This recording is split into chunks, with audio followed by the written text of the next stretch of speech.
안녕하세요, 넬스마입니다. 오늘은요, 여러분들이랑 공유하고 싶은 책이 있어가지고 이게 카메라를 켰습니다.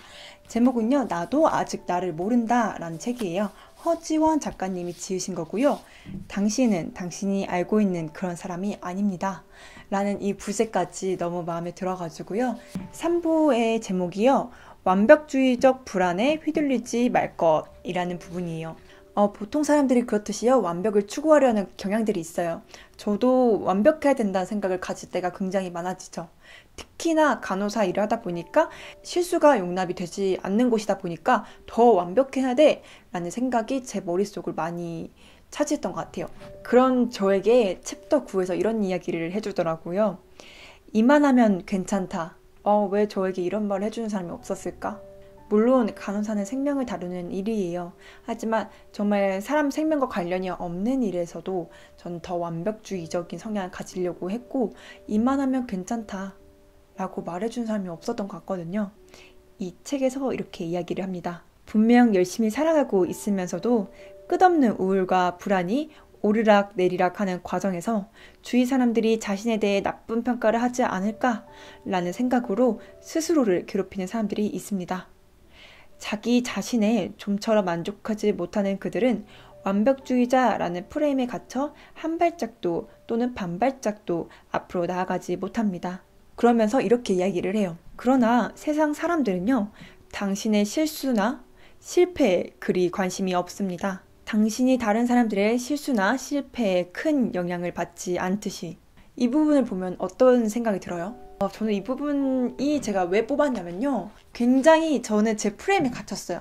내가 이렇게 하면 저 사람을 싫어할 거야. 내가 이렇게 하면. 특히나 제가 이제 자존감이 굉장히 많이 낮아졌을 때는요, 남들이 그냥 흘러가게 하는 말을요, 굉장히 저 사람이 나를 싫어해서 저런 말을 하나? 내가 도대체 뭘 잘못했지? 내가 더 잘해야 되나? 라는 생각이 막 불안해지는 거예요. 자존감이 낮았을 때요. 그러나 그 사람들은 저한테 과연 그런 의미를 부여하면서 이야기를 했을까? 그냥 한 말인데 그냥 별 생각 없이. 그리고 에피소드 6번째, 나 같은 사람은 세상에 또 없을 거예요 라고요. 한 사례가 있는데요, 한번 읽어드릴게요. 사람들이 제 이야기를 들으면요, 어떻게 그렇게 사람 운이 없냐고 웃어요. 얼마쯤 가다 보면 딴죽을 걸거나 일을 엎어버리는 사람들만 있으니 점점 예민해지기도 하고, 한 번도 뭔가 수월하게 풀린 적이 없어요. 어떤 날은요, 자다가도 이게 화병이구나 싶을 정도로 격렬하게 화가 치밀어 오르다가도, 또 어떤 날은 여기저기서 치이는 게 팔자인가 싶어 그냥 땅속 깊이 꺼지는 것처럼 무기력하고요. 이 케이스를 봤는데 저도 한 번은 이렇게 생각을 해봤어요. 아니었으면, 안 왔더라면 이라는 단서를 달아보면 지금보다 모든 게 나아졌을 것이라는 생각에 분노가 차올랐고, 유독 스트레스를 많이 받는 날에는 억울한 감정에 가슴이 폭발하듯 차올라 어느 날은 아예 생각이 끊긴 듯한 기분이 들기도 했다. 약간 이런 생각을 했어요. 저도 나 같은 사람은 세상에 또 없을 거예요 라고 생각을 해본 적도 있고요. 내가 이 세상에서 가장 힘든 사람인 것 같잖아요. 그리고 나는 행복하면 안 되는 사람이야. 내가 행복하려고 하면은 꼭 안 좋은 일이 생기더라? 이런 생각을 저는 가져본 적도 있어요. 굉장히 부정적인 생각에 휩싸여 본 적이 있거든요.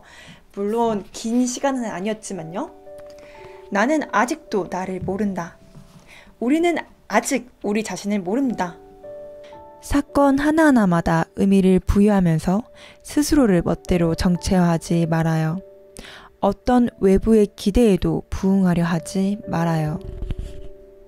당신은 당신이 바라는 삶을 살기 위해 아침에 일어나 적어도 하루에 2끼의 밥을 챙겨 먹고, 하나 정도의 취미를 가지고 일과 사람을 심플하게 사랑하는 정도로 노력하면 그뿐입니다.